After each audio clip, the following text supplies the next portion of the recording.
बहुत ही अंदर की बात बताता हूं, जो इनका आईएनबी मंत्रालय है वो कांग्रेस के एजेंडे पे काम कर रही है आज के टाइम में।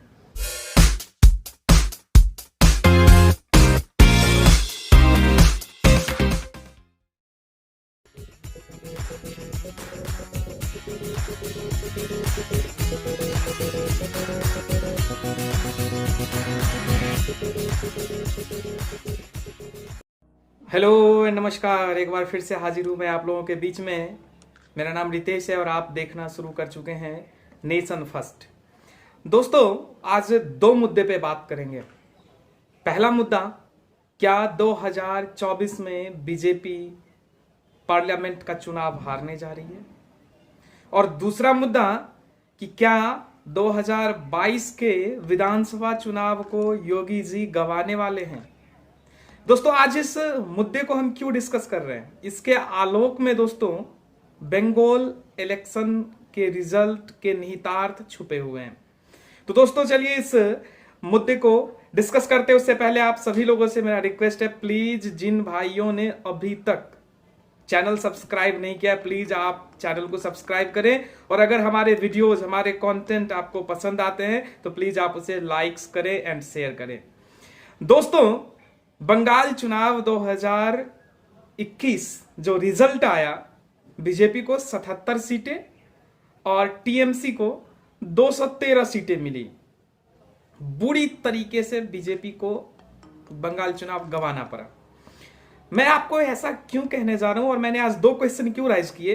पहला सवाल कि क्या 2024 का इलेक्शन मोदी जी हारने जा रहे हैं, गंवाने जा रहे हैं।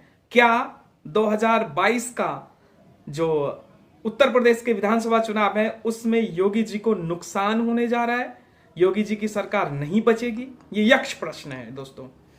इस यक्ष प्रश्न को जानने के लिए इनके केंद्रीय नेतृत्व यानी भारतीय जनता पार्टी के जो केंद्रीय नेतृत्व है, इनके कुछ एक्शन आलोक में आते हैं। जब पोस्ट पोल वायलेंस बंगाल में जारी रहा 3 दिनों तक, तो समग्र देश के पूरे राष्ट्रवादी यूट्यूबर्स, पूरे राष्ट्रवादी विमर्श के लोग, जर्नलिस्ट, जितने भी इस विमर्श के व्यक्ति थे, संस्थान थी, ऑर्गेनाइजेशन थी, सब लोग एक ही सवाल पूछ रहे थे कि राजनाथ सिंह का बयान तो आता है, लेकिन प्रधानमंत्री का कंडेम एक ट्वीट तक नहीं आया इस मुद्दे पे, अमित शाह का एक ट्वीट तक नहीं आया इस मुद्दे पे। इसके क्या रीजन है कि वो एक ट्वीट नहीं कर पा रहे हैं।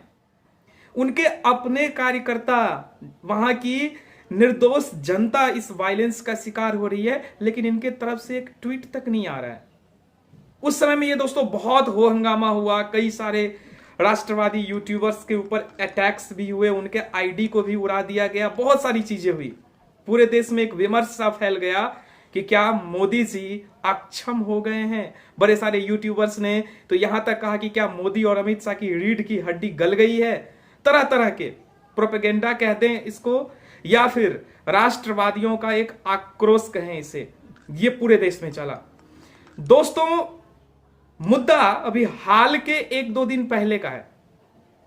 फिर से यह विमर्श में दोबारा मुद्दा कैसे आया।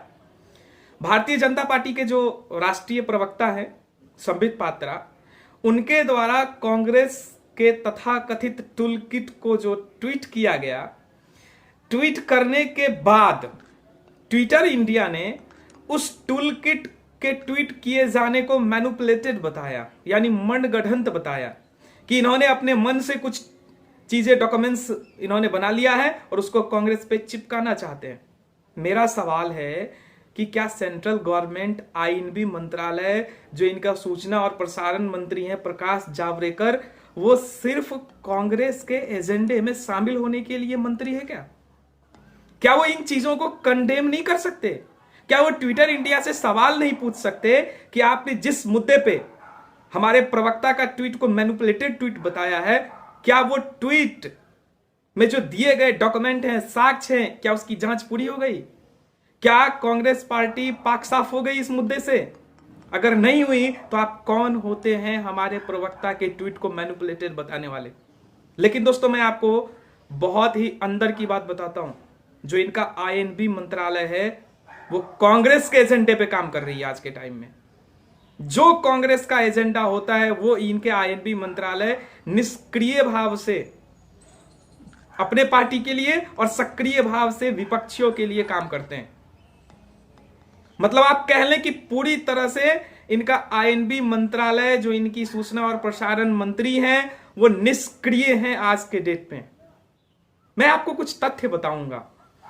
अभी तो दोस्तों यहां तक मीडिया में खबरें आ रही है कि क्या बीजेपी का सेंट्रल नेतृत्व, केंद्रीय नेतृत्व ही योगी आदित्यनाथ की जड़ें खोदने पे लगे हैं? क्या केंद्रीय नेतृत्व की शह पर योगी आदित्यनाथ को टारगेट किया जा रहा है?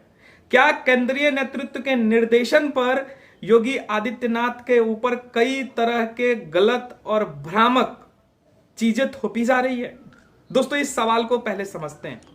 क्योंकि जो मतलब जनता की मेमोरी होती है ना, वो बहुत ही शॉर्ट टर्म मेमोरी है, वो बहुत जल्दी भूल जाते हैं। 2024 का पार्लियामेंट इलेक्शन में अभी बहुत टाइम है, हो सकता है तब तक ये सारी बातें लोगों के दिमाग से निकल जाए और लोग इन मुद्दे को भूल जाएं कि बंगाल में क्या हुआ, कोविड मिसमैनेजमेंट हुआ या नहीं हुआ, कितनी सच्चाई, कितना फसाना, ये सारी चीजें 2024 तक लोग भूल जाएं।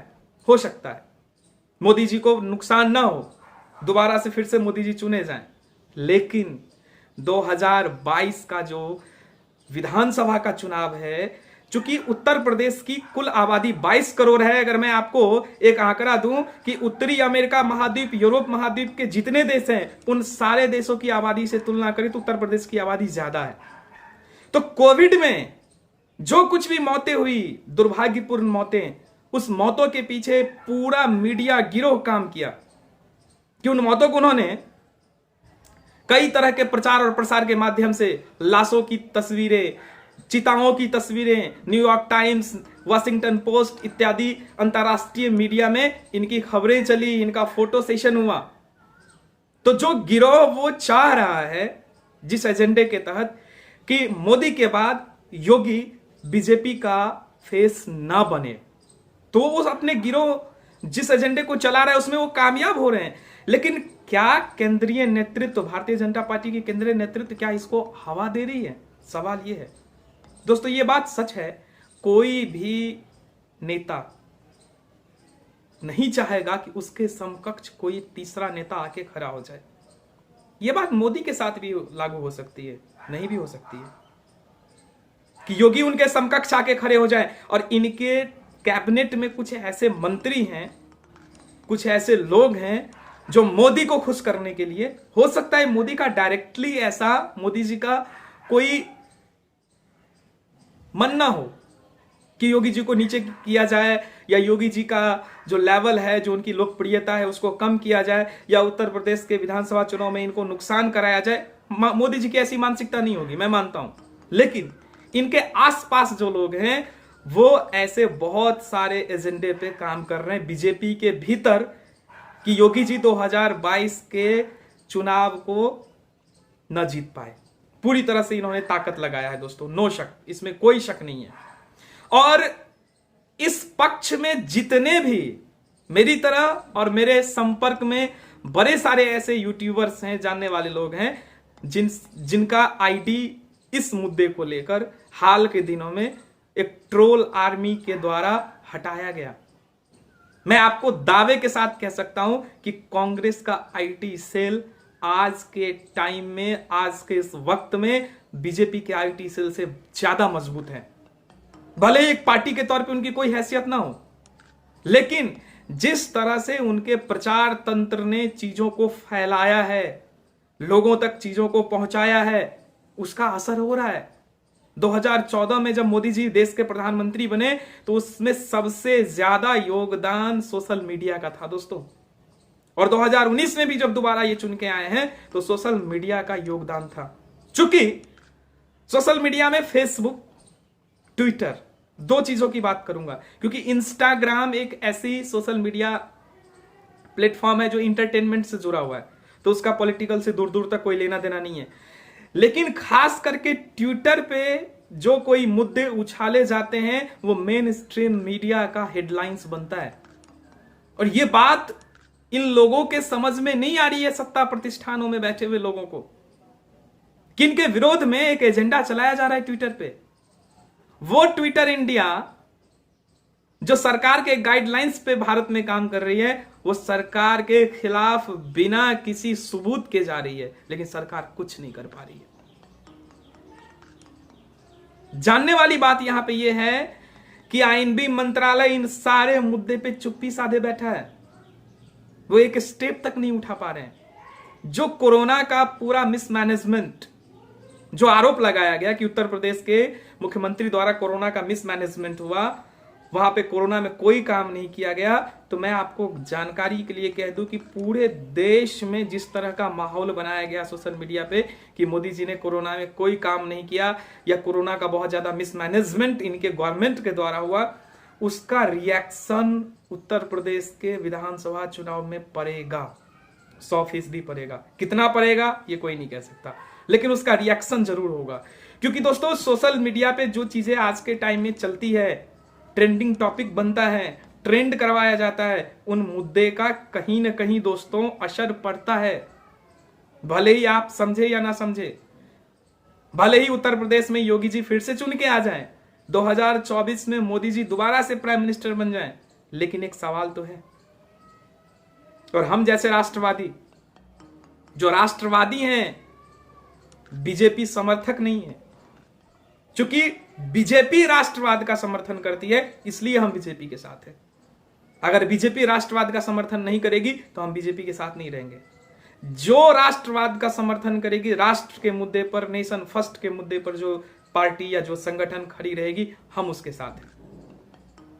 दोस्तों मैं इन दो मुद्दे को थोड़ा सा क्लियरिफाई करने की कोशिश की आपके बीच में।